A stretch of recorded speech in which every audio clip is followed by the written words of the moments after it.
ইবলিসকে যখন আল্লাহ বললেন যে আমি যে তোকে বললাম যে আদমকে মেনে নে, তো মানলি না কেন?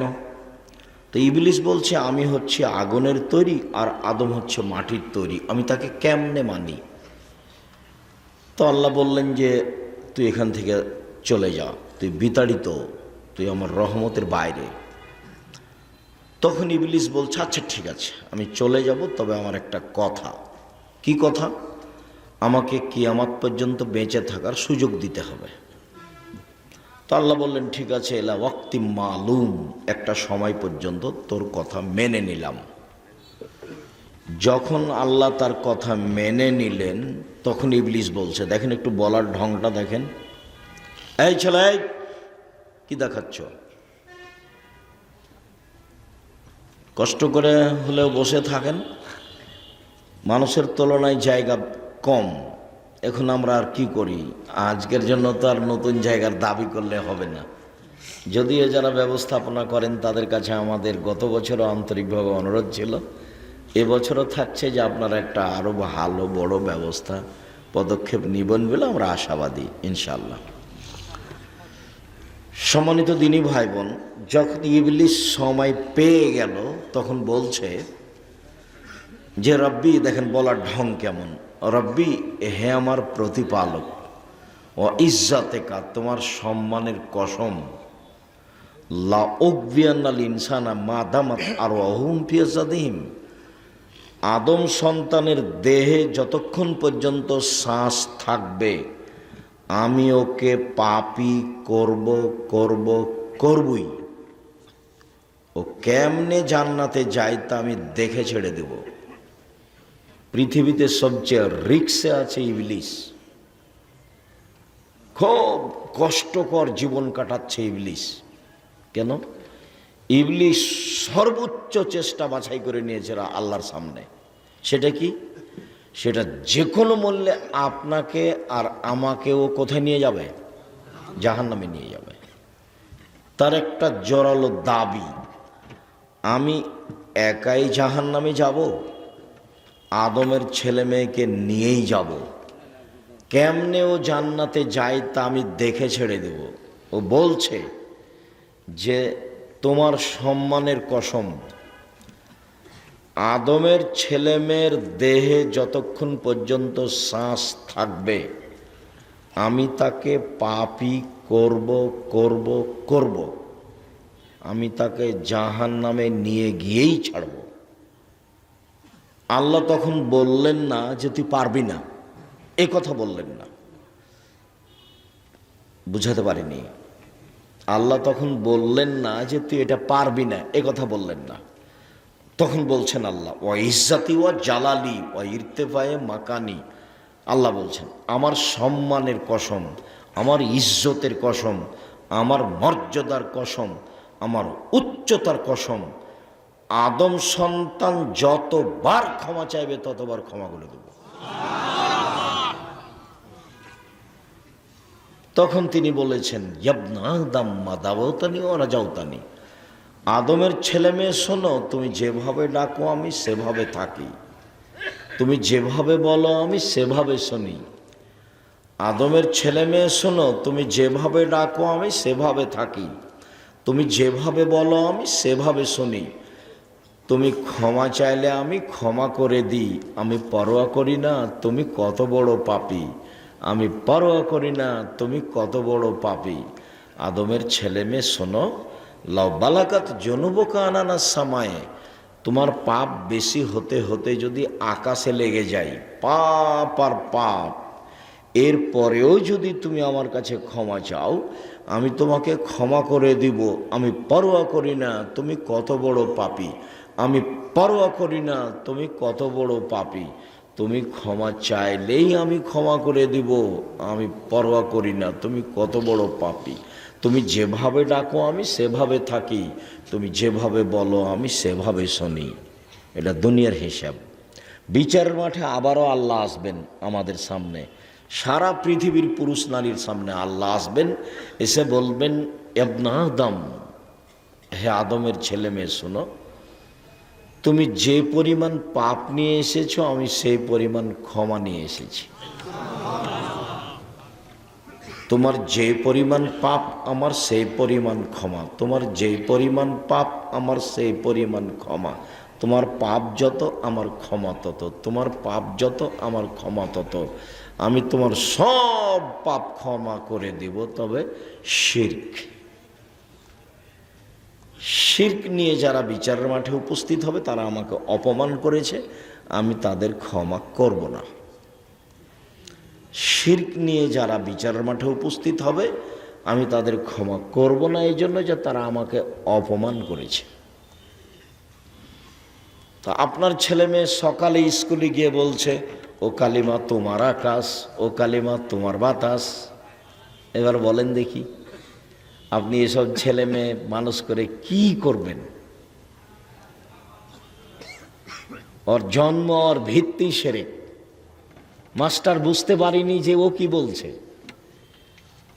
যারা দেশ গড়ে তারাও বুঝে না, তারা এমনি বলছে যে আমরা দেশ গড়ি। এগুলো মুখের কথা মাত্র, অন্তরে কিছু নেই।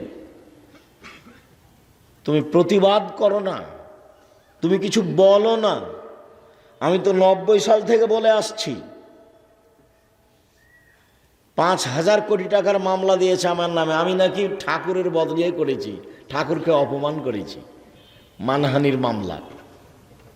তো সিলেট কোর্টের জজ বলছে আপনি আব্দুর রাজ্জাক বিন ইউসুফ, পিস টিভির আলোচক, জি, আপনার মামলা আমি খারিজ করে দিলাম। তো ঠাকুরের আমি নিন্দা করলাম? ঠাকুর সারা বাংলাদেশের সব ছেলে মেয়েকে প্রত্যেক দিন মুশরিক বানাচ্ছে। বাংলাদেশ হচ্ছে শিরকের বন্যা। শুধু যে আপনি আষাঢ় মাসে দেখেন বন্যা তা নয়, বাংলাদেশ হচ্ছে বিপদ সীমার উপর দিয়ে চলছে শিরক। বিচারের মাঠে যারা শিরক করে উপস্থিত হবে তাদের বাঁচার কোনো পথ নেই। আমি আপনার ছেলে মেয়েকে যে কোনো মূল্যে মানুষের মতো মানুষ করে গড়ব ইনশাল্লাহ। আপনি ছেলে মেয়ে পাঠান। কে বলেছে আপনি ভুল পথে আছেন? ভুল হিসাব। আপনার ছেলে বড় ডাক্তার, প্রায় ডাক্তারই হচ্ছে প্রতারক। কে বলেছে? যে কোম্পানি তাকে টাকা দেয় সেই কোম্পানির ওষুধ লিখে, আপনি জানেন না? কে বলেছে আপনার ছেলে ভালো? আমি সব বলিনি যে সবাই খারাপ। আপনার ছেলে বড় ইঞ্জিনিয়ার মতো টাকা মেরে খায়, মানুষের চুরি করে টাকা। জাতির কি করতে পারে আপনি আর কি করতে পারে আপনার ছেলে? ভুল হিসাব। আপনার জীবন পশু প্রাণীর মতো, বুঝেও বুঝে না ওরা, অন্তর আছে বুঝে না, দেখেও দেখে না ওরা, চক্ষু আছে দেখে না, শোনেও শোনে না ওরা, কান আছে শোনে না। উলায়েকা কালা আনাম, তারা পশু প্রাণীর মতো, তারা গরু ছাগলের মতো, তারা কুকুর শ্রীর মতো, বালু মজাল বরং তার চেয়ে খারাপ।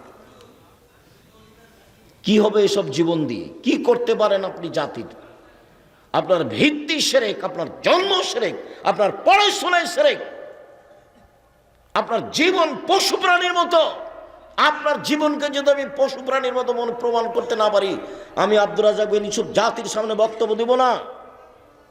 90 সাল থেকে মাঠে আছে আপনার কল্যাণের জন্য। জাতির যদি রাস্তাঘাট করে দিতে না পারি, জাতির যদি স্কুল কলেজ করে দিতে না পারি, জাতিকে চূড়ান্ত সঠিক ধর্ম দিতে পারবো ইনশাআল্লাহ। ধর্মের ব্যাপারে জাতিকে ফাঁকি দিয়ে পরকাল হারাতে রাজি নই। বলছিলাম বদনাম, গীবত মানুষের সাথে জড়িত পাপ। মানুষের সাথে জড়িত পাপ সহজে ক্ষমা হয় না। শিরকের মতো বড় পাপ। এখন বলেন যে আল্লাহ ভুল হয়েছে, মাফ করো, ক্ষমা হয়ে যাবে। পাপের জগতে সবচেয়ে বড় পাপ হলো শিরক। সুদ মহাপাপ, তার ভাষা শোনাই কঠিন। আল্লাহ রসুল বলছেন, মাইয়াকুলু দিরহাম রিবা ওয়া ইয়ালাম আসাদ্দু মিন সিত্তাতি ওয়া সালাসিনা জিনিয়া। কেউ যদি জেনে শুনে 1 টাকা সুদ খায়, 36 বার জেনা করে যত পাপ হবে, 1 টাকা সুদ খেলে তার চেয়ে বেশি পাপ হবে। অবিবাহিত ছেলে মেয়ে জেনা করলে তাকে 100 লাঠি পিটে এলাকা থেকে তাড়িয়ে দিতে হবে। বিবাহিত পুরুষ নারী যদি জেনা করে তাহলে তাকে ইট ঢেল পাথর দিয়ে মেরে মেরে মেরে ফেলতে হবে। পৃথিবীতে তার বেঁচে থাকার কোনো সুযোগ নেই। তার নাম জেনা। কেউ জেনে শুনে 1 টাকা সুদ খেলে 36 বার জেনা করে যত পাপ হবে, 1 টাকা সুদ খেলে তার চেয়ে বেশি পাপ হবে। তিনি বলছেন, আর রেবা সাবুনা জুজান আইসার রহান রাজুল উম্মাহু, সুদের পাপের 70টি ভাগ রয়েছে, ছোট থেকে বড়, বড় থেকে ছোট। তার সবচেয়ে ছোট পাপ হলো মার সাথে জেনা করলে যেমন পাপ হয়। এ কথা আমি বলিনি, এ কথা মুহাম্মদ সাল্লাল্লাহু আলাইহি ওয়াসাল্লাম বলেছেন। হাদিস 1450 বছর থেকে হাদিস গ্রন্থে আছে। দেখেন উপদেশ বইয়ে দেখেন, সুদ ঘুষ লেখা আছে।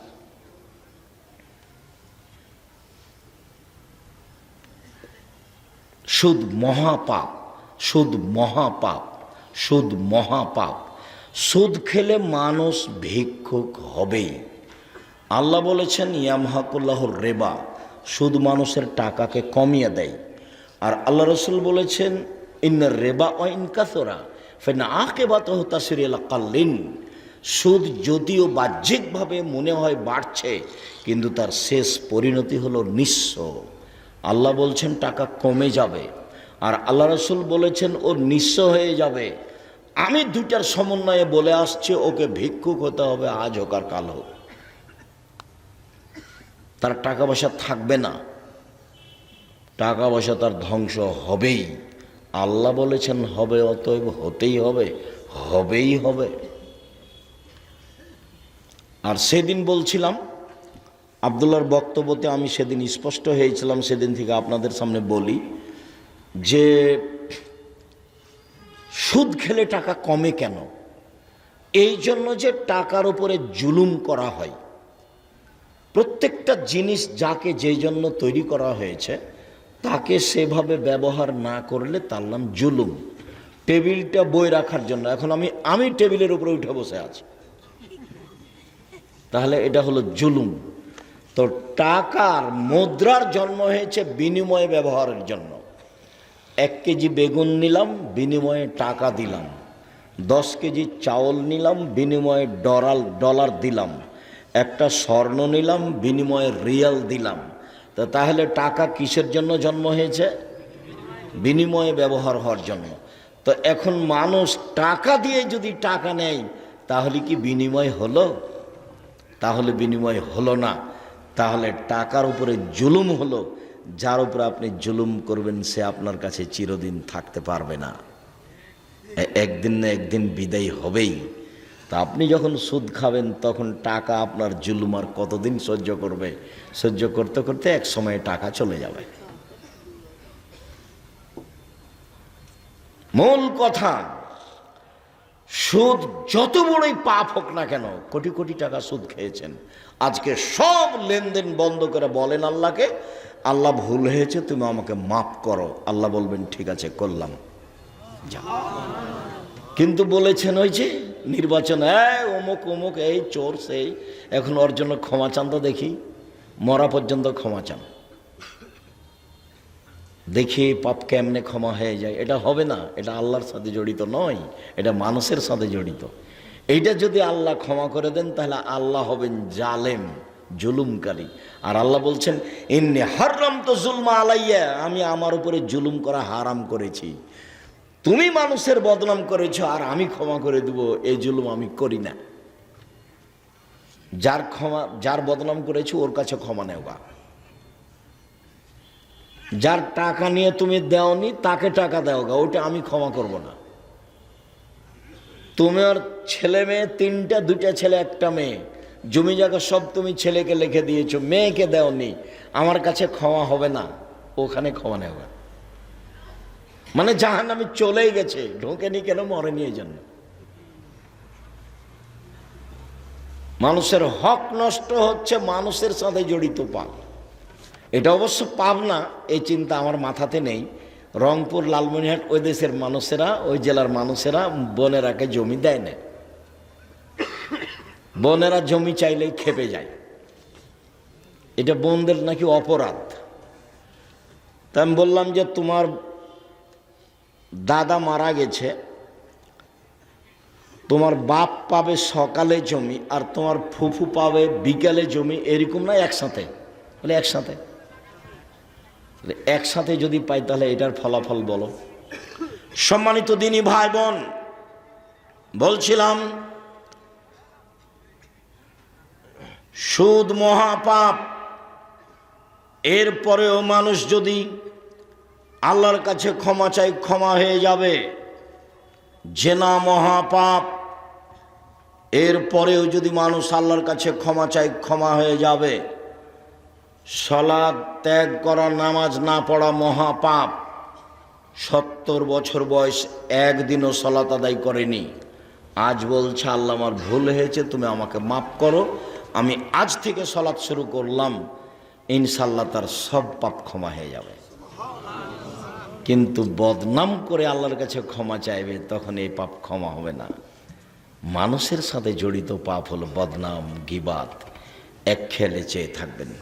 মহান আল্লাহ বলেন, ওয়াইলুল লিকুল্লি হুমাযাতিল লুমাযা, যারা সামনে বদনাম করে, যারা পিছনে বদনাম করে, এদের জন্য জাহান্নাম সুনিশ্চিত, ধ্বংস সুনিশ্চিত, এরা জাহান্নামে যাবে।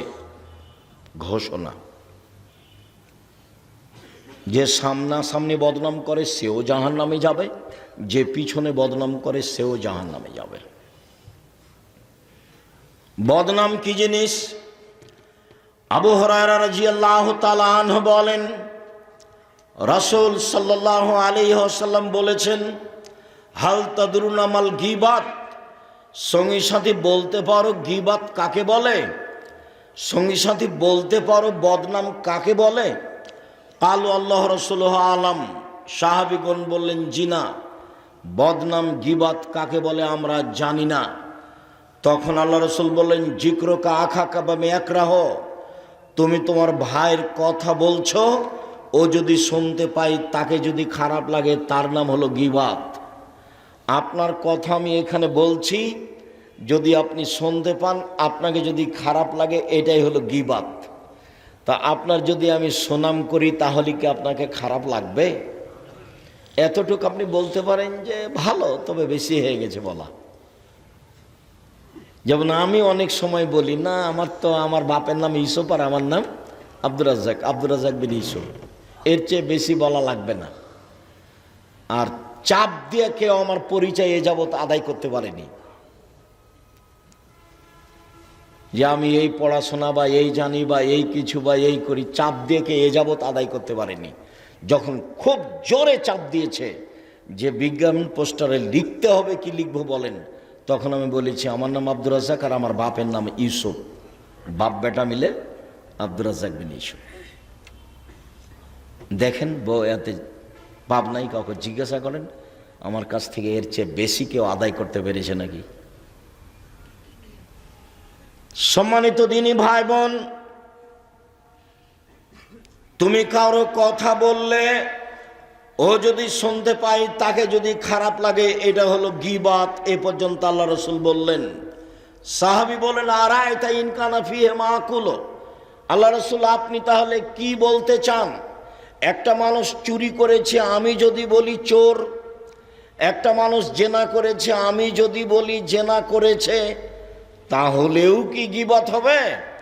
আল্লাহ রাসূল বললেন, শোনো, ইন কানা ফিহি মাতাকুল ফাকা দিকতাবতাহু, ও যদি চুরি করে থাকে তুমি বলো, তাহলে গীবাত। ও যদি জেনা করে থাকে তুমি বলো, তাহলে গীবাত। আর ও যদি চুরি না করে থাকে তুমি বলো ফাকাত বাহাত্তাহ, তুমি তার উপরে অপবাদ লাগালে। কোনোটাই কম নয়। বদনাম করেছেন, ক্ষমা নিতে হবে তার কাছে, নইলে ক্ষমা হবে না। অপবাদ লাগিয়েছেন, আপনাকে 40 লাঠি মারতে হবে, 40 লাঠি, 80 লাঠি পিটাতে হবে। অপবাদ 80 লাঠি পিটাতে হবে। নবীর ওপরে যারা মিথ্যা কাহিনী বলছে, হুজুরকে 80 160 লাঠি পিটাতে হবে। হুজুর নির্দ্বিধায় মিথ্যা তাফসীর করছে। আমাদের গ্রামের এক চাচাতো ভাই, আমার মানে গ্রাম্য চাচাতো ভাই, ও বলছে যে আজকে যে তাফসীর করলো না, এমন তাফসীর জীবনে কোনোদিন শুনিনি। তা বললাম, ভাইজান কি তাফসীর করলো? আরে তোরা ওই সব তাফসীর জানিস না। আচ্ছা ঠিক আছে, জানি না তো একটু বলবেন তো কি তাফসীর করলো, বলেন। তোরা জানিসই না তো কি করবো, বলেন না কি করলো। তো এখনো বলছে যে আদম আলাইহিস সালাম ঘুম থেকে উঠে দেখলেন খুব সুন্দরী নারী পাশে, তিনি হাত বাড়ালেন। তখন ফেরেশতা বলছেন থামেন।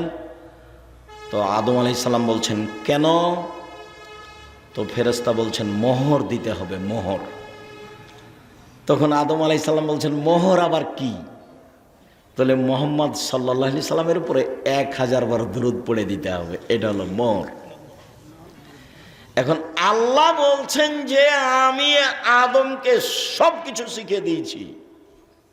তাতে যদি কেউ তর্জমা করে পৃথিবীর শুরু থেকে নিয়ে কিয়ামত পর্যন্ত যা কিছু ঘটেছে, যা কিছু ঘটবে, যা কিছু আছে সব আদম আলাইহিস সালাম জানতেন, সেটাও ঠিক। পৃথিবীতে আদমের চেয়ে বড় শিক্ষিত মানুষ কেউ আসেনি, আসবেও না। কেন? অলৌকিকভাবে আল্লাহ তাকে সব শিখিয়ে দিয়েছেন, এ কথা আল্লাহ বলছেন। তো যাকে আল্লাহ সব কিছু শিখিয়ে দিলেন, তিনি তার বউটাকে কিভাবে হালাল করবেন সেটাই জানলেন না। এ আবার মুফাসসির। তখন আমি বললাম আপনার মুফাসসিরকে 80 160 লাঠি পিটাতে হবে। বলে দিন আপনার মুফাসসিরকে, আব্দুর রাজ্জাক বিন ইউসুফ বলেছেন আপনাকে নাকি 160 লাঠি পিটাতে হবে। কেন? যে তাফসির করেছেন এই তাফসির মিথ্যা। আদম আলাইহিস সালাম তার বউকে এভাবে হালাল করতে হবে, এভাবে আল্লাহ সৃষ্টি করেননি। আবার আদম আলাইহিস সালাম বউ হালাল করার পদ্ধতি জানেন না, এত বড় নোংরা তাফসির আপনাকে করতে হবে, এই হিসাব ঠিক নয়। বইয়ের নাম তাফসির কি মিথ্যা হতে পারে? দেখেন বিস্তারিত সব দেওয়া আছে। সম্মানিত দিনী ভাই বোন, বলছিলাম গীবত।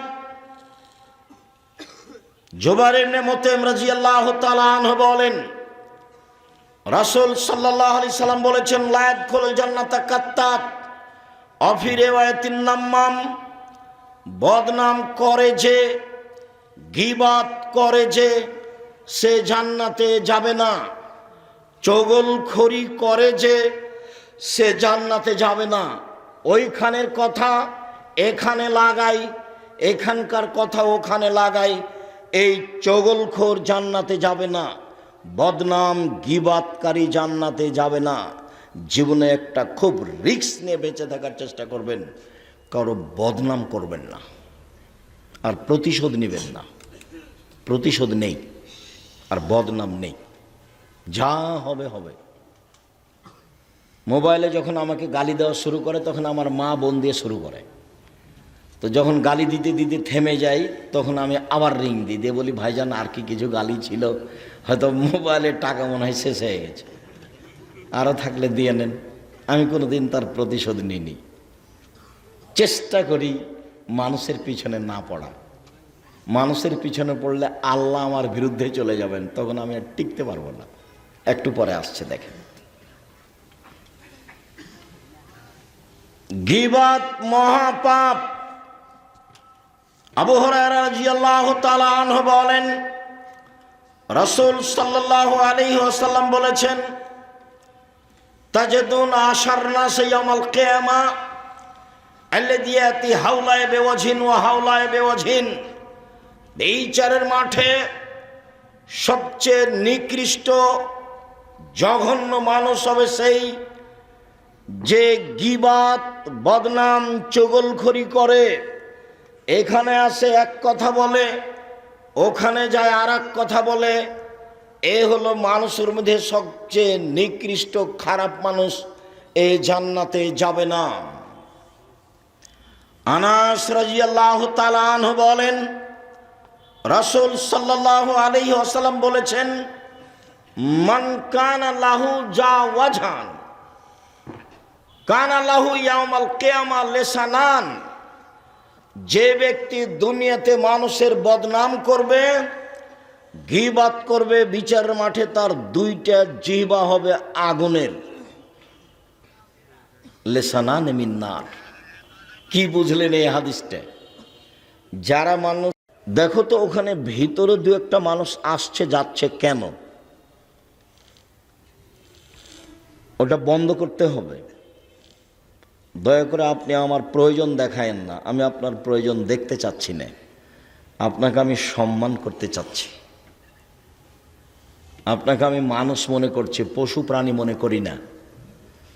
আপনি নিজেকে কেন মনে করছেন? কেন চা খেতে গেলেন? কেন আপনি এখন মিষ্টি কিনতে গেলেন? আজকেই চা খেতে হবে, এখনই মিষ্টি কিনতে হবে। এত বড় নিম্ন শ্রেণীর মানুষ আপনাকে আমি মনে করিনি। এটা পাবনা এবং শহর, বুদ্ধি আছে। এত নিম্ন শ্রেণীর ইতর শ্রেণীর মানুষ আপনাকে আমি মনে করিনি। আপনাকে আমি হুঁশিয়ার বুদ্ধিমান মানুষ মনে করি। অতএব রাসূল সাল্লাল্লাহু আলাইহি সাল্লামের কথা, আল্লাহর কথা যতক্ষণ চলছে নিজেকে আপনি মূল্যায়ন করিয়েন না, এ কথারই দাম দেন, ভালো হবে। মহান আল্লাহ বলেন, ইয়া আইয়ুহাল্লাযীনা আমানু ইজতানিবু কাসীরাম মিনাজ-যান, পৃথিবীর মানুষ, তোমরা মানুষের উপরে বেশি বেশি ধারণা করা খারাপ ধারণা থেকে বেঁচে থাকো। ইন্না বাদাদান ইসম, নিশ্চয় কিছু ধারণাতে পাপ হয়। ধারণা করিও না ও এই করেছে মনে হয়, ও এই বলেছে মনে হয়, ধারণায় পাপ হয়। রাসূল সাল্লাল্লাহু আলাইহি সাল্লাম বলেন, ইয়াকুমুজ জান্নাহ ফাইন্না জান্না আকযাবুল হাদিস, পৃথিবীর মানুষ তোমরা ধারণা থেকে বেঁচে থাকো, ধারণায় সবচেয়ে বড় পাপ। আল্লাহর নবী একবার বলেছেন, আকবারুল কাবায়রা সালাসা, সবচেয়ে বড় পাপ তিনটি। তখন তিনি বলেছেন, আল ইশরাকু বিল্লাহ, আল্লাহর সাথে শিরক করা সবচেয়ে বড় পাপ। দ্বিতীয় তিনি বলেছেন, উকুকুল ওয়ালিদাইন, পিতামাতার অবাধ্য চলা।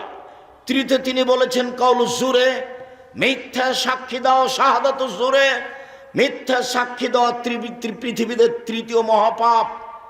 পাবনা জেলে বহু মানুষ 20, 25, 30 বছর থেকে আছে, ও নিজেই জানে না আমি কেন জেলে। জজ জানে না ঘটনা কি, উকিল জানে না ঘটনা কি, সাক্ষীও জানে না ঘটনা কি। সাক্ষীকে বলেছে 1 লাখ টাকা দিব তুমি এইভাবে বলিও, তখন সাক্ষী বলছে আমি 2 চোখে দেখেছি মারতে। অথচ ঘটনা সাক্ষীও জানে না, উকিলও জানে না, জজও জানে না। এখন যে জেলে আছে সে বলছে ব্যাপারটা কি আমি বুঝলাম না, আমি কেন জেলে। যেদিন এখানে মারামারি হয় সেদিন তো আমি ছিলাম না। আল্লাহ রাসূল বলছেন, শোনো, ইয়াতি আলাইকুম জামানুন, তোমাদের উপরে এমন একটা সময় চলে আসে, লা ইয়াদরিল কাতিল ফিমা কাতালা ওয়াল মাকতুল ফিমা কুতিলা, হত্যাকারী বুঝবে না কেন আমি মারছি, নিহত ব্যক্তি বুঝবে না কেন আমি মরলাম।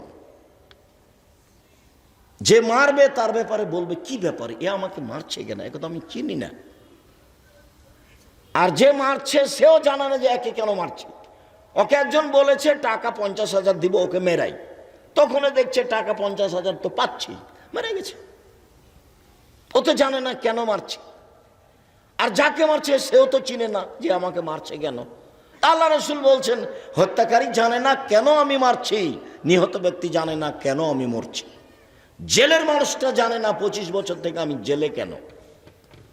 রাসূল সাল্লাল্লাহু আলাইহি ওয়াসাল্লাম বলেন, সবচেয়ে বড় পাপ শিরক, দ্বিতীয় বড় পাপ পিতামাতার অবাধ্য চলা।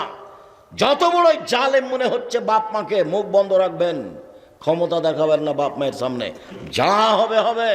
সংসার ভেঙে যায়, চাষ থাক তাতে আসে যায় না, বউ চলে যায় থাক তাতে আসে যায় না, মা যা বলবে তাই মানতে হবে, এটাই ঠিক যদি পাপ না হয়। মা যা বলেছে তাতে যদি পাপ হয় মানতে হবে না, পাপ না হলে যা বলছে তাই মানতে হবে, সেটাই মানতে হবে। দেখবেন 1 মিনিট, দেখেন কে বাড়িতে আছে? জি না। কোথায় গেছে? শিকার করতে গেছে। কখন আসবে? সন্ধ্যায়। কেমন আছো? খুব একটা ভালো নেই। আচ্ছা ঠিক আছে, আসলে সালাম দিও, চোখ আট পরিবর্তন করতে বলিও। সন্ধ্যার সময় এসে বুঝেছেন আব্বা এসেছিলেন। কি ব্যাপার, কেউ এসেছিল? জি, একজন বৃদ্ধ মানুষ এসেছিলেন। কি বললেন? বললেন বাড়িতে আছে। আমি বললাম নেই। কোথায় গেছে? শিকার করতে গেছে। কখন আসবে? সন্ধ্যায়। কেমন আছো? খুব একটা ভালো নেই। কি বললেন তিনি? বললেন ঠিক আছে, আসলে সালাম দিও, চোখ আট পরিবর্তন করতে বলিও। হ্যাঁ, তিনি আমার আব্বা। তোমার উত্তর ভালো হয়নি। যখন তিনি বলেছিলেন কেমন আছো, তখন তোমাকে বলতে হতো আলহামদুলিল্লাহ। তোমার উত্তর ভুল হয়েছে। তিনি তোমাকে তালাক দিতে বলে গেছেন, ইলহাকি ইলা আহলিক, তুমি তোমার বাপের বাড়ি চলে যাও। তুমি কত বড় বুদ্ধিমতী দেখার সুযোগ নেই। তুমি কত বড় চাকরি করো এটা দেখার সুযোগ নেই, তুমি কত বড় সুন্দরী এটা দেখার সুযোগ নেই। যা বলেছেন আমার বাপ তাই হবে, হাদিস বুখারী মুসলিম। আর আল্লাহ রাসূল বলছেন ওয়ালা তাওকান্না ওয়ালিদাইকা মা আমারাকা আন তাখরাজা মিন আহলিকা মালিকা, বাপ মায়ের বিরুদ্ধে যাবা না, যা বলছে সেটাই মেনে নাও। যদি চাকরি ছেড়ে দিতে বলে দাও, যদি বউ তালাক দিতে বলে দাও, পরামর্শ ভিন্ন কথা। পরামর্শ আপনি দেন বাপ মাকে, সেটা ভিন্ন কথা, কিন্তু বাপ মা যেটা বলছে এক পর্যায়ে সেটাই মেনে নিতে হবে।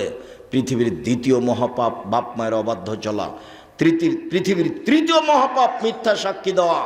আল্লাহ রাসূল বলছেন ধারণাই সবচেয়ে বড় মিথ্যা। এবার নেন, ধারণাই সবচেয়ে বড় মিথ্যা। ধারণা করা থেকে বেঁচে থাকতে হবে। এই মনে হয় বলেছে, এই মনে হয় করেছে, এ মনে হয় বলেছে, এর নাম ধারণা। পরের রং সাল্লাল্লাহু আলাইহি ওয়াসাল্লাম বলছেন ওয়ালা তাহাসসাসু ওয়ালা তাজাসসাসু, পৃথিবীর মানুষ তোমরা মানুষের গোপন কথা কান লাগিয়ে শোনো না। মানুষের গোপন কথা কান লাগিয়ে শোনা হারাম, কাবিরা গুনাহ, লাভ লস দেখার সুযোগ নেই। মানুষ স্বামী স্ত্রী কি বলছে, তিনজন বসে কি বলছে তুমি কান লাগিয়ে শুনিও না। এই জন্য আল্লাহ রাসূল বলেছেন তিনজন মিলে কোথাও গেলে দুইজন মিলে কথা বলো না, নইলে তৃতীয় জন ভাববে আমার কথাই মনে হয় বলছে, আমার কথাই মনে হয় বলছে, এদিক ওদিক ঘুরবে আর কান লাগাবে, দেখি কি বলে, দেখি কি বলে। আল্লাহ রাসূল সাল্লাল্লাহু আলাইহি ওয়াসাল্লাম বলেন কেউ যদি মানুষের গোপন কথা কান লাগিয়ে শোনে, তাহলে সীসা তামাকে গলিয়ে জাহান্নামের আগুন দিয়ে গলিয়ে তার কানে ঢেলে দেওয়া হবে। এটা হলো শাস্তি। মানুষের গোপন কথা শোনা চিরদিনের জন্য হারাম। ওয়ালা তাজাসসাসু, মানুষের দোষ ত্রুটি উদ্ঘাটন করো না। দুইজন সাংবাদিক প্রতিষ্ঠানে এসেছে, আমাকে জিজ্ঞাসা করছে, তখন আমি বলছি তোমাদের রুজি আর দুনিয়াতে হয়নি, এই রুজি করতে এসেছো, কি দিয়ে তুমি একে হালাল করবা? আল্লাহ রাসূল বলেছেন মান সাতারা মুসলিমান সাতারাহুল্লাহ ফিদ দুনিয়া ওয়াল আখিরা, কেউ যদি মানুষের দোষ ত্রুটি ঢেকে রাখে তাহলে আল্লাহ তার ইহকালের দোষ ঢেকে রাখবেন, পরকালও ঢেকে রাখবেন। তো তুমি যে এসেছো মানুষের দোষ ত্রুটি জানতে, এটা তুমি কালকে পেপারে দিবা? তো তুমি যে সরাসরি রাসূলের বিরোধী, তুমি ভিক্ষা করে খাও। তোমাকে কে সাংবাদিকতা করতে বলেছে রুজি আর পাওনা দুনিয়াতে? সাংবাদিক সাহেব মনে কিছু নিয়েন না, আপনি, আপনাকে খাটো করতে আসেনি, আপনি নিজের বুঝ অন্যকে দিবেন না। আপনি মানুষের দোষ ত্রুটি যেভাবে তল্লাশি চালিয়েছেন, এটা নেহায়েত, এটা হারাম, এটা কাবিরা গুনাহ। ওই সাংবাদিকের প্রয়োজন নয়, ওই সাংবাদিকতা লাগবে না। আপনি যে কয়েকদিন করেছেন এরিটি কি হবে, কত মানুষের কাছে ক্ষমা নেবেন? জাহান্নামে চলে গেছে, খালি মরতে বাকি আছে। আমি বললাম অন্য রুজি করো, এটা করিও না। দেখো রুজি অনেক আছে, নইলে মানুষের বাড়িতে কাজ করে খাওয়া, আর ভ্যান চালাবা, রিক্সা চালাবা। আমি চকলেট দিয়ে ব্যবসা করতে বলিনি, আমি বলেছি চকলেটের ব্যবসা করো, মানে সবচেয়ে কম পয়সার ব্যবসা। শ্বশুরের কাছে যৌতুক নিয়ে ব্যবসা করতে হবে না। ভিক্ষা করা টাকা দিয়ে চাউল কিনে ভাত খেয়ে ইবাদত কবুল হবে। ভিক্ষা করা টাকা দিয়ে চাউল কিনে ভাত খেয়ে ইবাদত কবুল হবে। শ্বশুরের কাছে যৌতুক নিয়ে সে টাকা দিয়ে চাউল কিনে ভাত খেয়ে ইবাদত কবুল হবে না। এই যে বললাম, দেখি কোন মায়ের বেটা উল্টিয়ে দেয়। যৌতুকের টাকা হারাম, ওর চাউল হারাম, ওর ভাত হারাম, ও খেয়ে জান্নাতে যাবে না। কুল্লু লাহমিন নাবাতা মিনা সওতে কানাতিন নার আওলা বিহি, যে শরীর হারাম উপায়ে বাড়ে তার জন্য জাহান্নাম যথেষ্ট। ব্যাংকের টাকা উঠে আপনাকে ব্যবসা করতে হবে, কে বলেছে? ব্যবসার পথ তিনটে: এক, দিন মজুরি, সন্ধ্যায় টাকা শেষ, ঘুম যাবেন, মরে যাবেন, দুনিয়া শেষ। দুই, চাকরি, 25 দিনে টাকা শেষ হবে সাধারণত, 5 দিন ধার কর্য করে চলবে, এভাবেই জীবন পার। তিন, জমি চাষ, সমান সমান, না হলে লস। চার, ব্যবসা। তখন আল্লাহ রাসূল বললেন পার্টনারে যদি ব্যবসা করে, সবাই যদি সৎ হয়, তো 10 জন মিলে যদি ব্যবসা করে তাহলে 11তম আল্লাহ। যদি 3 জনে ব্যবসা করে, 4র্থ জন আল্লাহ। একজন যদি ফাঁকি দিয়ে আরেকজনের কাছ থেকে টাকা না নেয়, নিয়ে নেয় না বলে, তাহলে আল্লাহ বলবেন যে তোমরা থাকো, আমি গেলাম। তখন মারামারি লেগে যাবে, কোট টোট হবে, দিয়ে পালিয়ে যাবে, দিয়ে টাকা আর নাই, ব্যবসাও নেই। তো নিজে নিজে ব্যবসা করেন। তখন আল্লাহ রসুল বলছেন তাজির আস-সাদুক আল আমিন ইকনুমা শুহাদা সিদ্দিকিন ওয়াল আম্বিয়া, সত্যবাদী বিশ্বস্ত ব্যবসায়ীরা বিচারের মাঠে নবীদের সাথে থাকবেন। তাহাজ্জুদ না পড়লে নবীর সাথে থাকা যায় না। একজন সাহাবী রাতে ওজুর পানি নিয়ে এসেছেন, মেসক। আল্লাহ রসুল খুশি হয়ে বলছেন সাল সালমা সেতা, তুমি চাও কিছু চাও, যা চাও চাও, আমি খুশি হয়েছি। এনারা ব্যবসা বাণিজ্য করেন, এনারা ভালো বুঝেন কর্মচারী কি জিনিস। কর্মচারী আহমাদ, জি হ্যাঁ বেশ, তুই ভালো রে, কুরবানি আসুক, তোকে আমি দুটো জামা দেবো, নতুন জামা দেব। খালেদ নেই, খালেদ নেই, খালেদ নেই। কিছুক্ষণ পরে এসে বলছে স্যার আপনি আমাকে ডাকছিলেন। খালেদ তোকে দিয়ে হবে না রে, তুই চলে যা। তো কর্মচারীকে খুব প্রস্তুত থাকতে হয়, বিশ্বস্ত এবং শক্তিশালী, ওটা আল্লাহ বলছে। কর্মচারীকে কেমন হতে হবে? বিশ্বস্ত শক্তিশালী। প্রমাণ মনে আছে? প্রমাণ ওই যে মুসা আলাইহিস সালাম পানি পান করালেন দুইটা মেয়ের, তখন মেয়ে দুটো বলল আর আব্বাকে, আব্বা লোকটাকে কাজে নেন, লোকটা শক্তিশালী বিশ্বস্ত, কাজে নেন আব্বা। যাকে কাজে নেবেন কর্মচারী, তাকে কি হতে হবে? বিশ্বস্ত, নাহলে সব টাকা নিয়ে পালিয়ে যাবে। তাকে হতে হবে শক্তিশালী। সম্মানিত দিনী ভাই বোন, বলছিলাম রাসূল সাল্লাল্লাহু আলাইহি সাল্লাম বললেন তোমরা মানুষের দোষ ত্রুটি উদ্ঘাটন করো না। দোষ ত্রুটি অন্বেষণ করা, উদ্ঘাটন করা হারাম। চিরদিনের জন্য মহা পাপের কাজ হলো মানুষের দোষ ত্রুটি উদ্ঘাটন করা। সম্মানিত দিনী ভাই বোন, আমি আপনাদের আজকে একটা ঘটনা শোনাই, যাতে আল্লাহর নবী মুখে বলেছেন দোষ ত্রুটি ঢেকে রাখতে এবং নিজে কত চেষ্টা চালিয়েছেন। মুখে যা বলেছেন সেটা বলবো ইনশাআল্লাহ, চেষ্টা যা করেছেন সেটাও বলছি। আপনি দেখেন, বুরায়দা রাদিয়াল্লাহু তাআলা আনহু বলেন, যা মাইজ ইবনে মালিক এলেন নবী সাল্লাল্লাহু আলাইহি সাল্লাম ওয়াকালা তাহিরনি ইয়া রাসূলুল্লাহ। মাইজ ইবনে মালিক একটা লোক, মালিকের বাড়ি থাকতে অশ্লীল কাজে লিপ্ত হয়। মালিক হুজ্জাল বলেন, মাইজ ইবনে মালিক তুমি তোমার ঘটনা রাসূলের কাছে গিয়ে বলো, দেখো তো তিনি কি বলেন। মালিকের পরামর্শে মাইজ ইবনে মালিক এসে বলছেন, আল্লাহর নবী তাহেরনি, আমাকে পবিত্র করেন। আল্লাহ রাসূল জিজ্ঞাসা করলেন না কেন তোমাকে পবিত্র করব? তিনি বললেন ইরজে, বাড়ি ফিরে যাও, আস্তাগফিরুল্লাহ, আল্লাহর নিকটে ক্ষমা চাও, তুব ইলাইহি, তওবা করো। বাক্য প্রমাণ করছে লোকটা মহাপাপ করেছে, নইলে কেন বলবেন ক্ষমা চাও, তওবা করো, ফিরে যাও, ক্ষমা চাও, তওবা করো। তওবা তো বড় পাপের জন্য হয়। উনি তো জিজ্ঞাসা করছেন না কেন।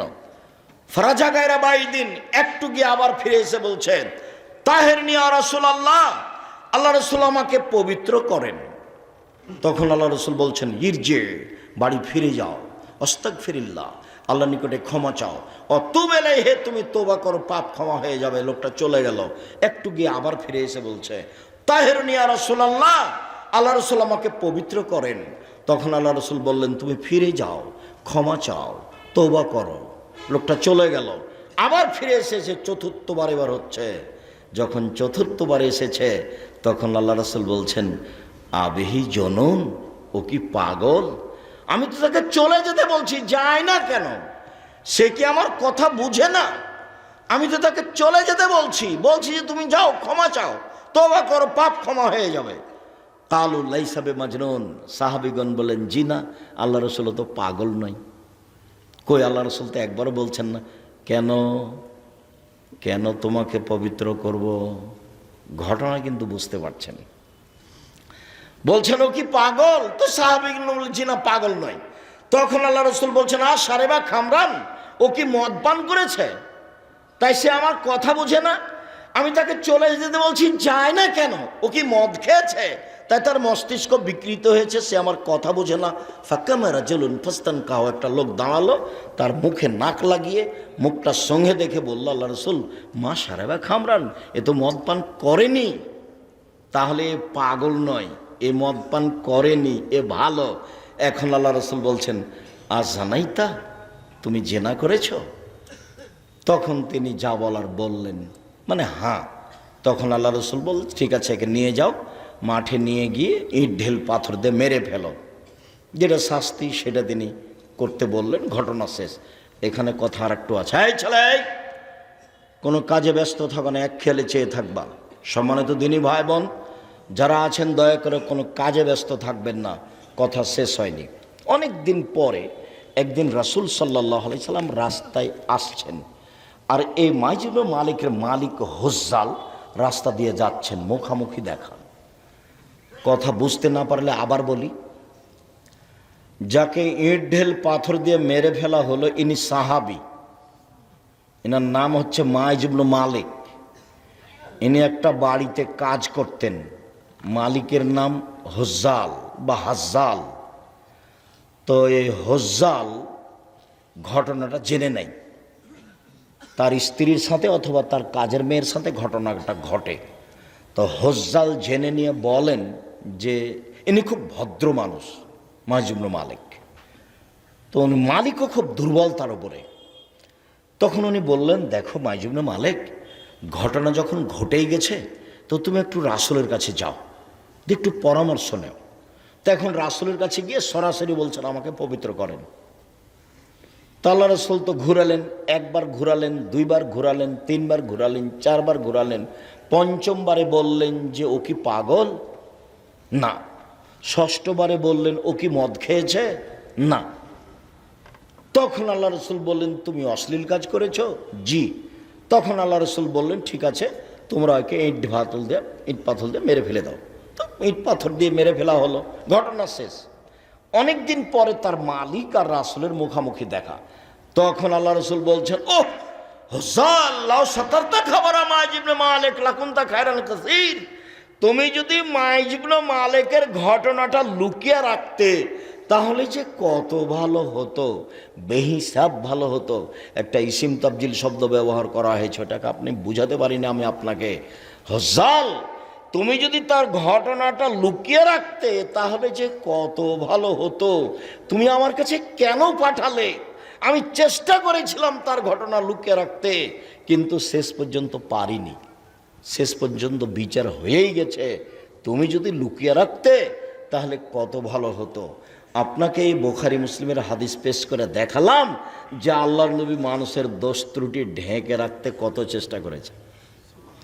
আমি যদি বুঝাতে না পারি, তাহলে এটা আমার ব্যর্থতা। তাহলে আপনি দল সংগঠন করে কি করবেন? মানুষের বদনাম করে, নির্বাচন করে কি করতে চাচ্ছেন আপনি? ভিক্ষা করে খান। ভিক্ষা করে খাবো কেন আব্দুল রাজ্জাক সাহেব? ভিক্ষা করবো কেন? মানুষের বাড়িতে কাজ করে খাবো। আমিও তোমাকে পুরুষ হতে বলছি, ভিক্ষা করে খাবো কেন? মানুষের বাড়িতে কাজ করে খাবো। আরে কাজ করে খাবো কেন? চকলেটের ব্যবসা করব, সবচেয়ে কম টাকার ব্যবসা। 5 বছর চকলেটের ব্যবসা করব, তারপর কলার করব, তারপর কাপড়ের করব, তারপর বিদেশ থেকে জিনিস নিয়ে আসবো, কোটি কোটি টাকার মালিক হব 30 বছর পরে। এইটা পথ। ব্যবসা দিয়েই সহজ সম্ভব।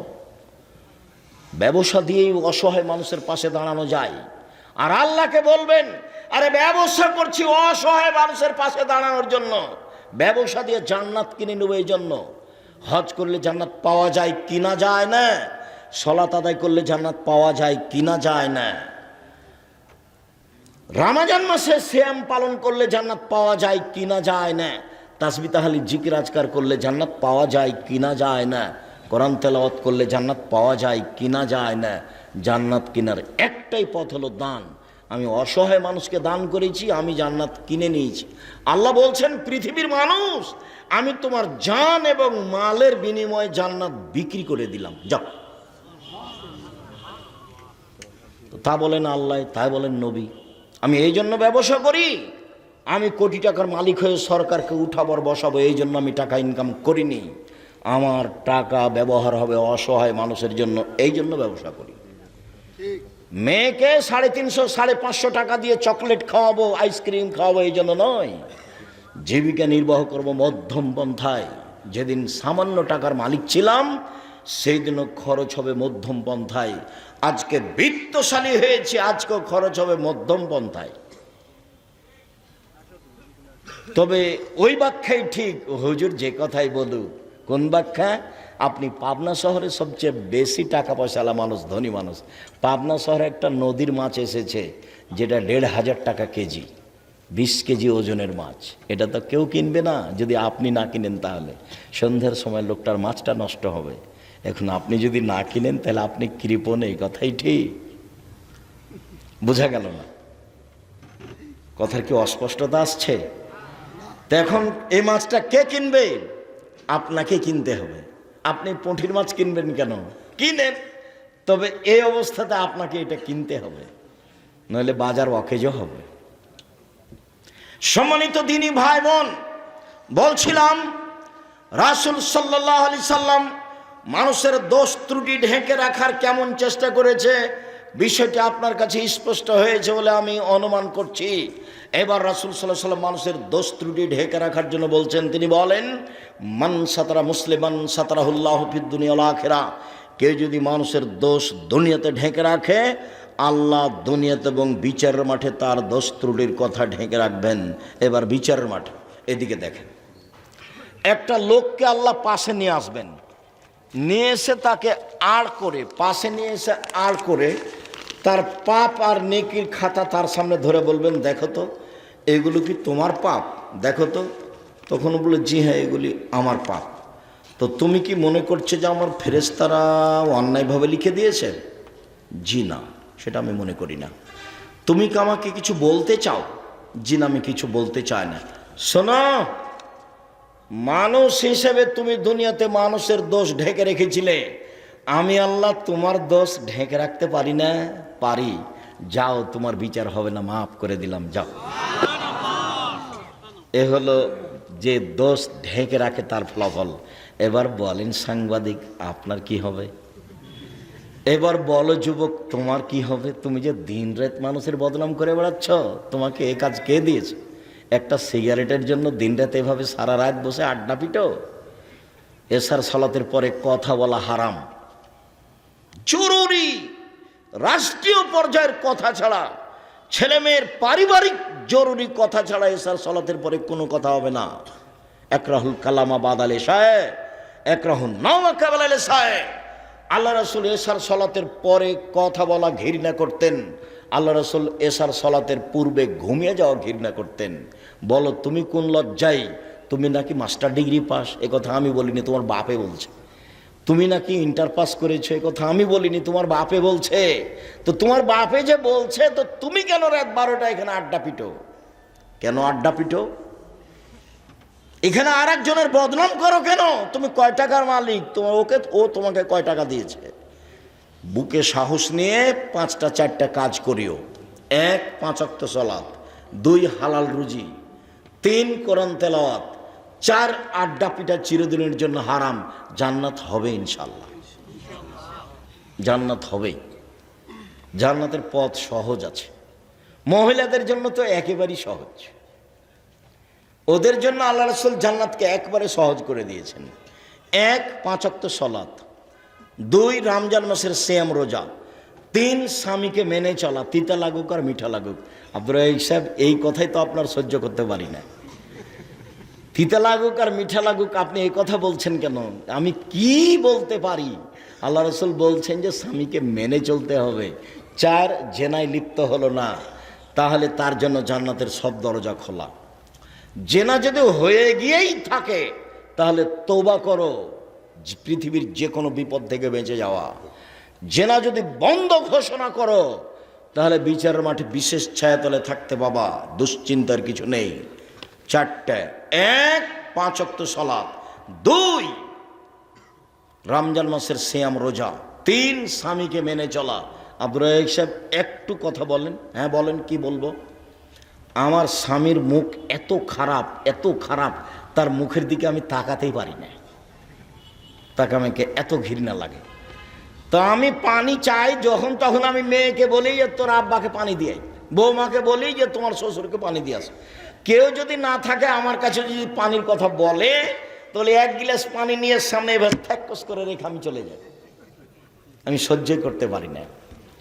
সহজ পথ, আমার পরামর্শই সুন্দর। যতই তিতা লাগুক আপনি মেনে চলেন, ভালো হবে।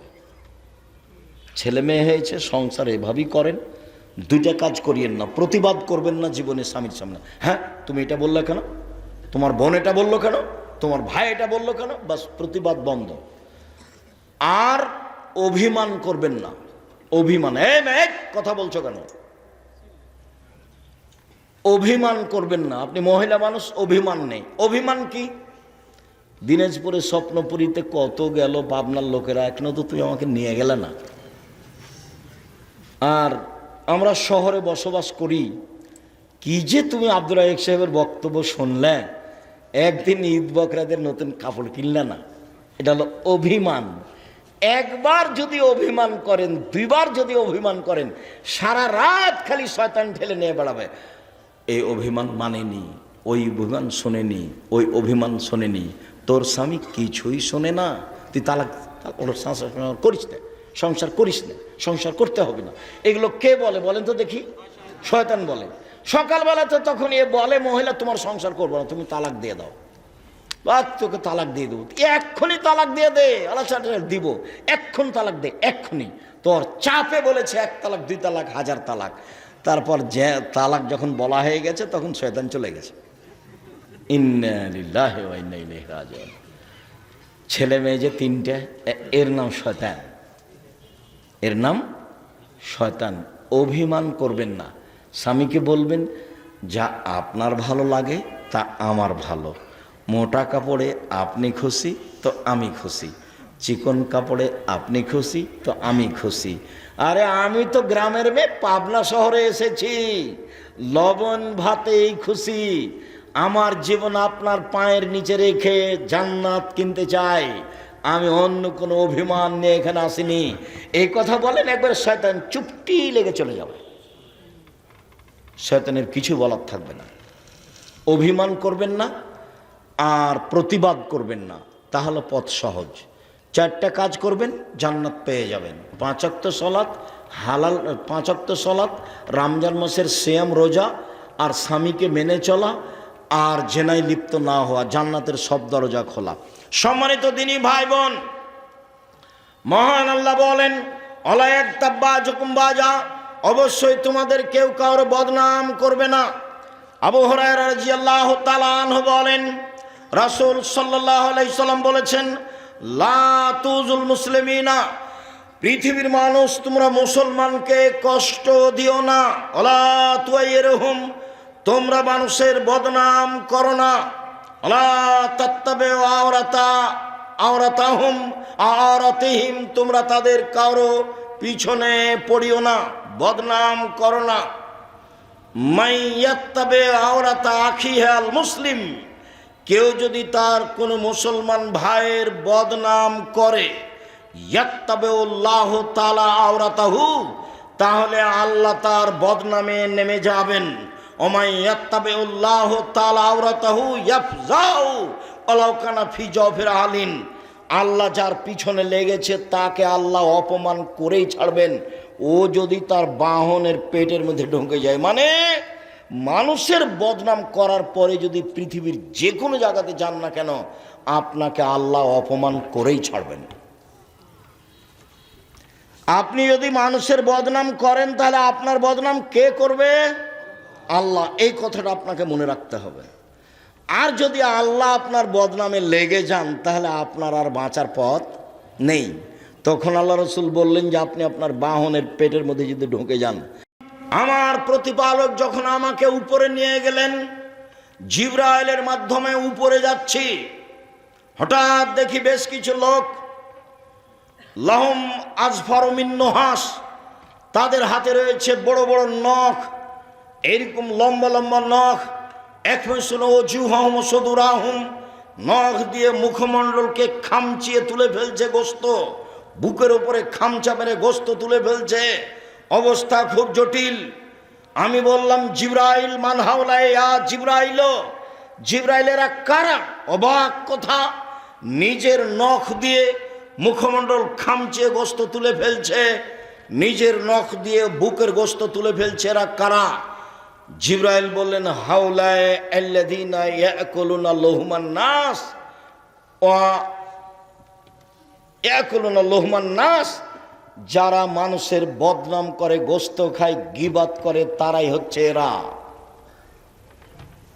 যারা বদনাম গীবাত করে তাদের অবস্থা হবে এই, নখ হবে বড় বড়, আর নিজের নখ দিয়ে মুখমণ্ডল এবং বুকের গোস্তকে তুলে ফেলবে। বিচার যতদিন পর্যন্ত না হচ্ছে ততদিন পর্যন্ত এটা চলতে থাকবে। গীবাত, বদনাম মহাপাপ। সাহল ইবনে সাদ রাদিয়াল্লাহু তাআলা আনহু বলেন, রাসূল সাল্লাল্লাহু আলাইহি সাল্লাম বলেছেন, মাইয়াজমান লি মা বাইনা লাহিয়াহি ওয়া মা বাইনা রিজলাহি আজমাউল জান্নাহ। পৃথিবীর মানুষ শুনে রেখো, যে ব্যক্তি দুইটা জিনিসের জিম্মেদারি নিতে পারবে, আমি মুহাম্মদ সাল্লাল্লাহু আলাইহি সাল্লাম তাকে জান্নাতে নিয়ে যাওয়ার জন্য জিম্মেদারি নিলাম। এক, যে ব্যক্তি মুখে কাউরে বদনাম করবে না, আমি মুহাম্মদ সাল্লাল্লাহু আলাইহি সাল্লাম তাকে জান্নাতে নিয়ে যাব। কিভাবে নিয়ে যেতে হবে সেটা আমার ব্যাপার। দুই, যে ব্যক্তি জেনায় লিপ্ত হবে না, তাকে আমি জান্নাতে নিয়ে যাব। কিভাবে নিয়ে যেতে হবে সেটা আমার ব্যাপার। বুখারী মুসলিমের হাদিস। আল্লাহর নবী বললেন, পৃথিবীর মানুষ শুনে রেখো, যে ব্যক্তি দুইটা জিনিসের জিম্মেদারি নিতে পারবে, আমি তার জন্য জান্নাতের জিম্মেদারি নিলাম। এক, মুখ দিয়ে মানুষের বদনাম করবে না, আমি তাকে জান্নাতে নিয়ে যাওয়ার জিম্মেদারি নিলাম। দুই, জেনায় লিপ্ত হবে না, আমি তাকে জান্নাতে নিয়ে যাওয়ার জিম্মেদারি নিলাম। আবু হুরায়রা রাদিয়াল্লাহু তাআলা আনহু বলেন, রাসূল সাল্লাল্লাহু আলাইহি সাল্লামকে জিজ্ঞাসা করা হলো, আন আকসারে আইয়ুদখিলান নাসা নারা।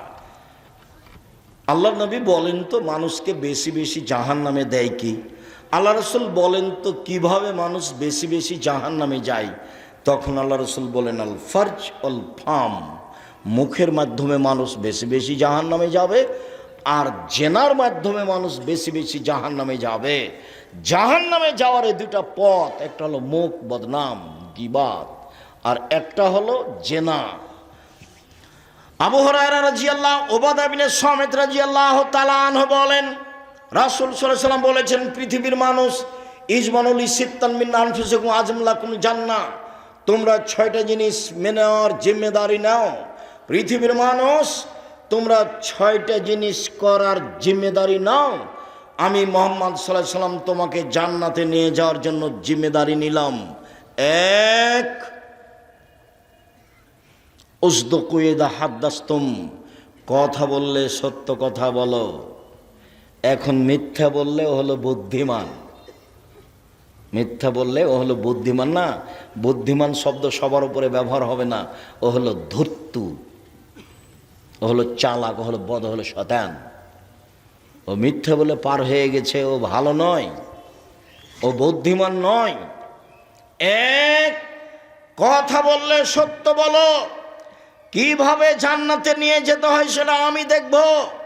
দুই, আউফিয়া ওয়াদতুম, মানুষের সাথে ওয়াদা করলে পূর্ণ করো, ওয়াদা খেলাপ করো না।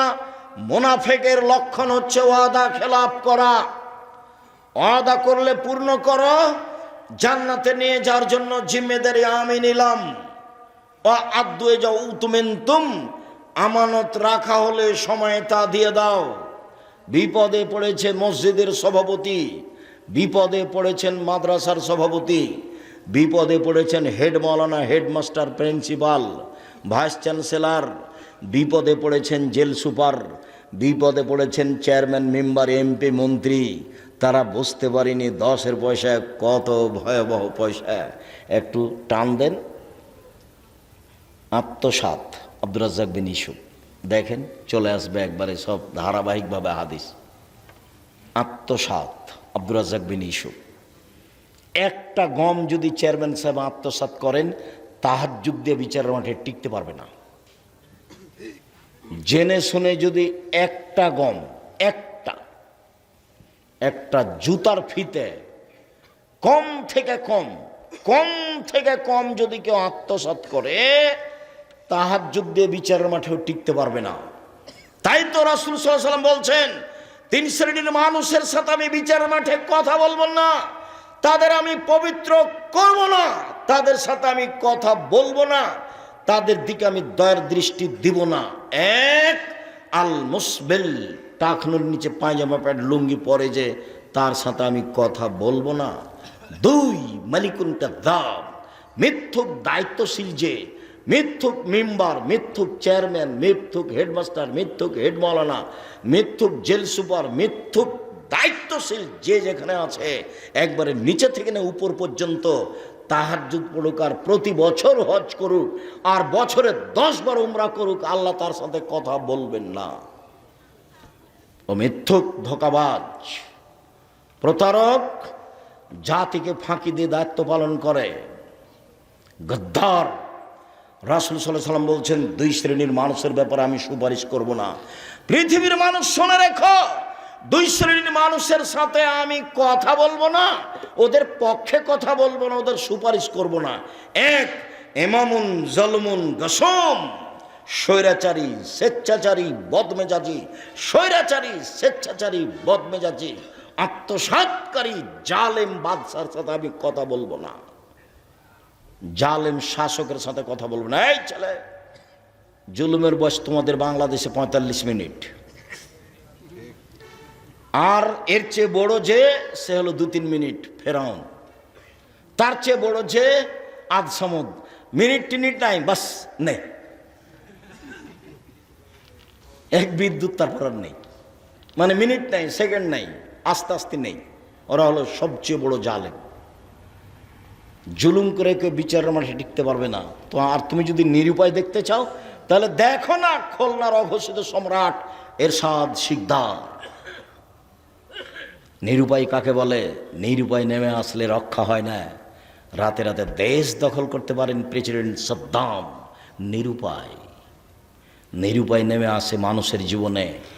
শোনো, খবরদার মাঠে যায় না, 5 ওয়াক্ত সালাত আদায় করো, হালাল রুজি উপার্জন করো, নিম্নেরটা করো, কাজ করো।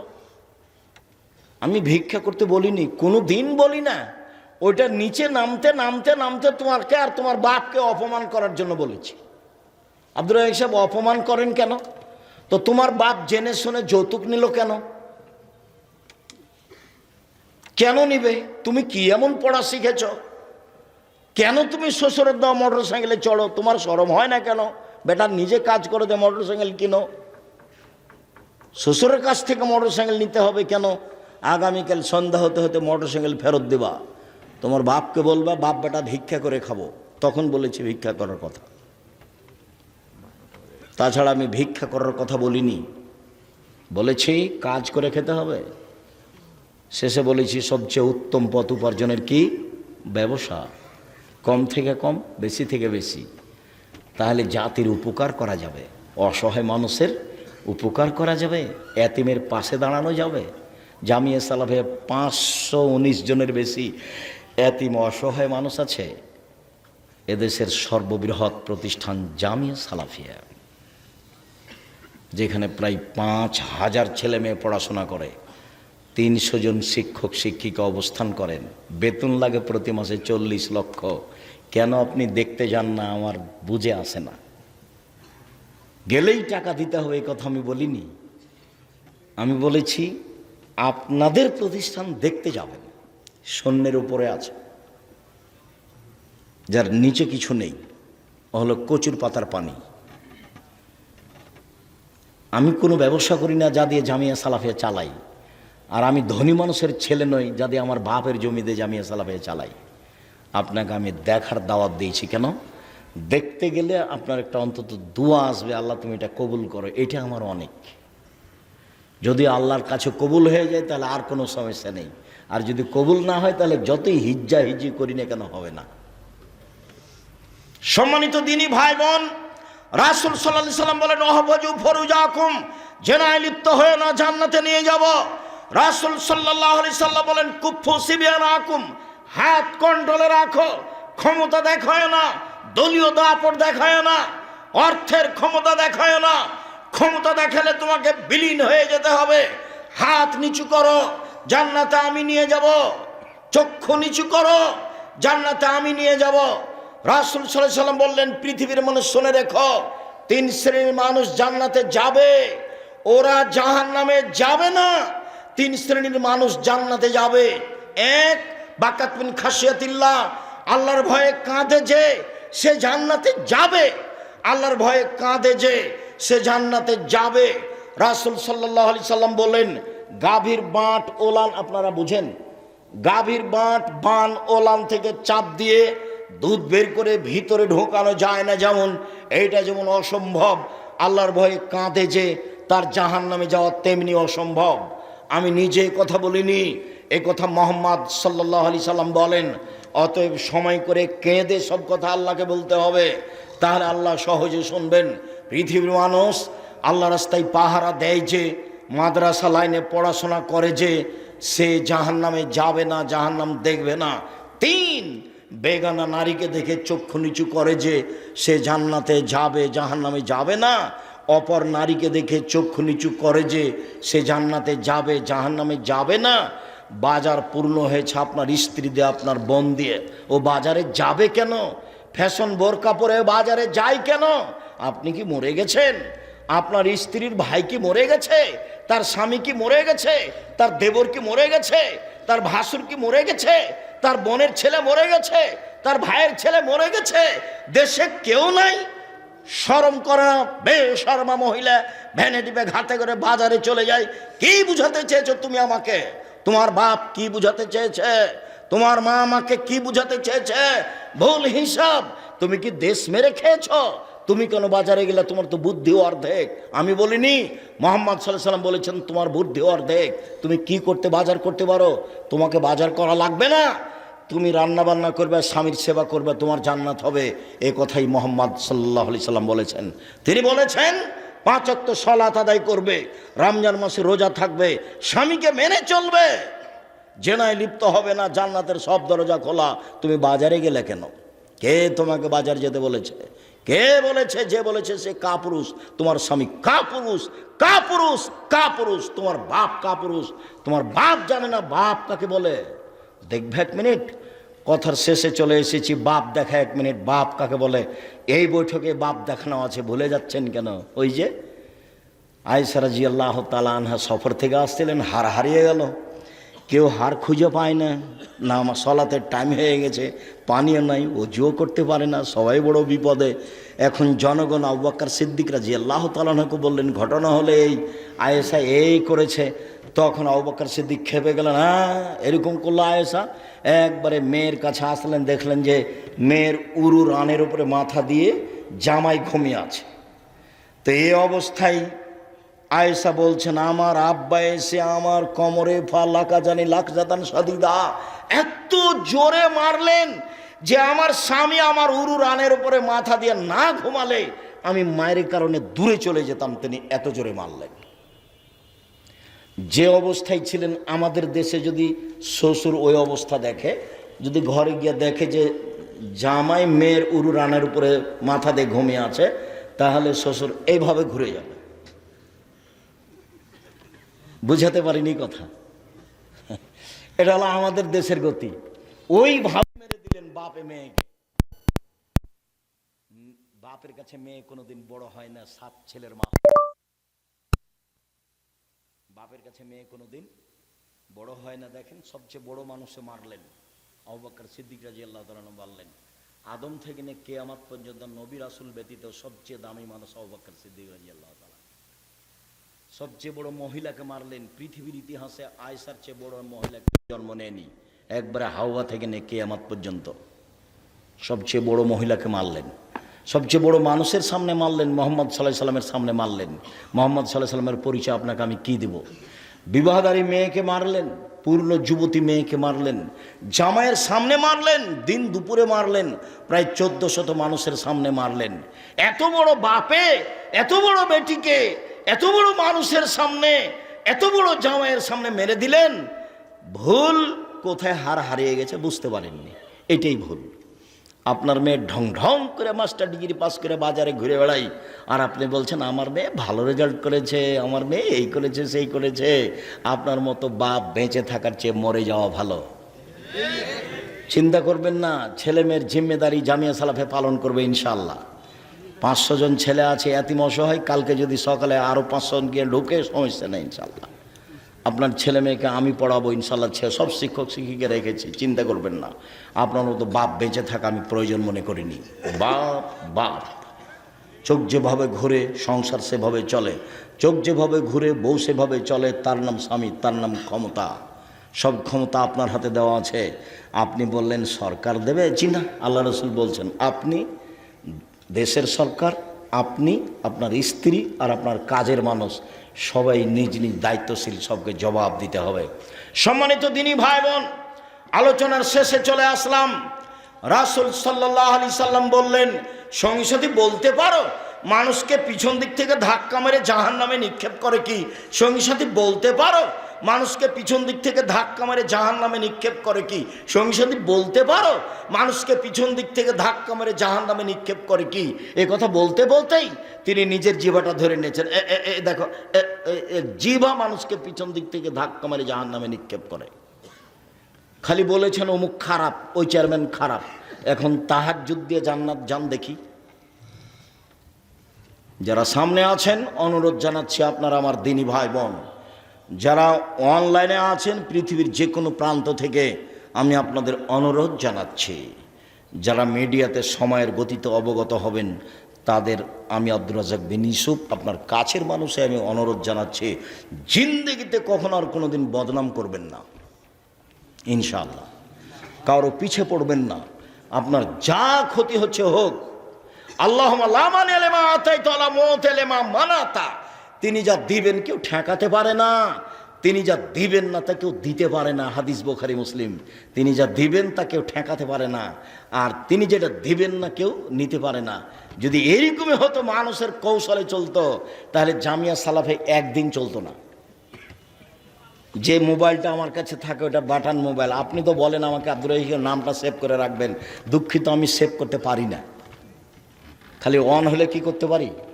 রিং বাজলে আমি অন করতে পারি, রিং বাজলে আমি খালি অন করতে পারি। এরকম একটা বাটন মোবাইল দিয়ে জামিয়া সালাফে চলে, যেখানে লক্ষ লক্ষ কোটি কোটি টাকার ব্যাপার। আর আপনার হাতে বড় মোবাইল কেন? জবাব আমি দিব, আপনার বাপ মা দিবে। আপনি প্রস্তুতি নেন, এই কাজ বন্ধ করেন। চিরদিনের জন্য বদনাম গীবত বাড়ি থেকে বিদায় করে দেন, আপনার পাশ থেকে বিদায় করে দেন।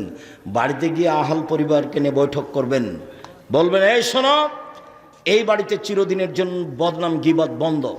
কোনো মহিলা এসে বলবে, আপা একটা কথা, আমি একটু 500 টাকা কর্জ নিতে এসেছি। আর শুনেছেন আপা কি? আমাদের ওই পাড়ার ওই মেয়েটা, ছি ছি ছি ছি ছি, ওটা আপনি বলবেন না, তাহলে আপনাকে আমি 500 টাকা কর্জ দিব না। ওর বদনাম করলে আপনাকে কিন্তু খুব ভালো লাগবে। জীবনে দল করলে আপনার বিপক্ষের লোক যদি বিপদে পড়ে, তখন আপনি বলবেন ঠিক হয়েছে, ঠিক হয়েছে, ঠিক হয়েছে। আমি নিজে হাতে দেখেছি, নিজে চোখে দেখেছি গরু জবাই করতে। প্রতিপক্ষ যখন বিপদে পড়েছে তখন উনি খুশিতে কি করছেন? গরু জবাই করছেন। গরু জবাই করাটা আমি নিজে দেখেছি। আর ঢেঁকি কেটে ভাগ করে নিয়েছে, এটা আমাদের গ্রামে ভাই ভাই। ওটা আমার চোখের দেখা। যখন আমরা পড়াশোনা করি না, ঝগড়া লাগলে দৌড়িয়ে যাই, তো দৌড়িয়ে গেছি ওখানে, এমন ঝগড়া ভাই ভাই দিয়ে ঢেঁকিটা কেটে ভাগ করছে। তারপর যেই থাকবে না ও বলছে থাম রে, আমি তো এখান থেকে চলে যাব, এমন লোকের কাছে জমি দিয়ে যাব আমার ভাগ যে তোকে গুতাতে পারে, এভাবে বলছে। আমার দিনের মতো মনে আছে। এগুলো কিছু করিয়েন না। যুবকরা শোনো, কথা শেষ করছি। 5 ওয়াক্ত সালাত, হালাল রুজি, চিন্তা করো, পথ আল্লাহ করবেন ইনশাল্লাহ। কোরআন তেলাওয়াত, অন্তত সূরা ইখলাস 3 বার পড়বা, আল্লাহকেও বলবা যে এই যে কোরআন মাজিদ পড়লাম। 4, আড্ডা পিটা হারাম। আড্ডা পিটা 2 ধরনের, একটা মোবাইল নিয়ে আর একটা দোকানে। দোকানে বসা চিরদিনের জন্য হারাম। পদ্ধতি বলে দিচ্ছে, আসসালামু আলাইকুম আহমদ, তোমার দোকানে লবণ আছে? জি আছে। আর কাঁচামরিচ আছে? জি আছে। 200 কাঁচামরিচ দাও তো বাবা, 1 কেজি লবণ দাও। টাকা দেওয়া হয়ে গেছে, জি আসসালামু আলাইকুম, এইটুকু আপনার সময়, এর চেয়ে বেশি আপনি দোকানে থাকবেন না। ওবাকে বলা হলো, আল্লাহ রসুলকে বলা হলো বাঁচার পথ কী? তখন আল্লাহ রসুল বললেন, পাপের জন্য কাঁদো, বাঁচার পথ পেয়ে যাবা। 2, প্রশস্ত করো বাড়িকে, জরুরি প্রয়োজন ছাড়া বাড়ির বাইরে যাবা না, জান্নাত পেয়ে যাবা। 3, মুখখান বন্ধ রেখো, মুখটা বন্ধ রেখো, জান্নাত পেয়ে যাবা। মুখটা বন্ধ রেখো, জান্নাত পেয়ে যাবা। মুখটা বন্ধ রেখো, জান্নাত পেয়ে যাবা। মুখ ব্যবহার করিয়েন না। আপনি আমার দিনী ভাই, আপনি আমার দিনী বোন, ভাইয়ের সাথে ঝগড়া থাকলে আগামীকাল সন্ধ্যা হতে হতে ভাইয়ের হাত ধরে ক্ষমা নেবেন। বড় ভাইয়ের কারণে গণ্ডগোল হয়েছে, কথাই ঠিক। আপনি ছোট, আপনি ভালো, এরপরেও আপনি আপনার ভাইয়ের হাত ধরে ক্ষমা নেবেন, এটাই শরীয়ত। কথা বুঝাতে পারিনি। গণ্ডগোল কার কারণে হয়েছে বলেন তো? বড় ভাইয়ের কারণে। গণ্ডগোল কার কারণে হয়েছে? বড় ভাইয়ের কারণে। এখন হাত ধরে ক্ষমা নিবে কে? ছোট ভাই। কথা বোঝা গেছে না?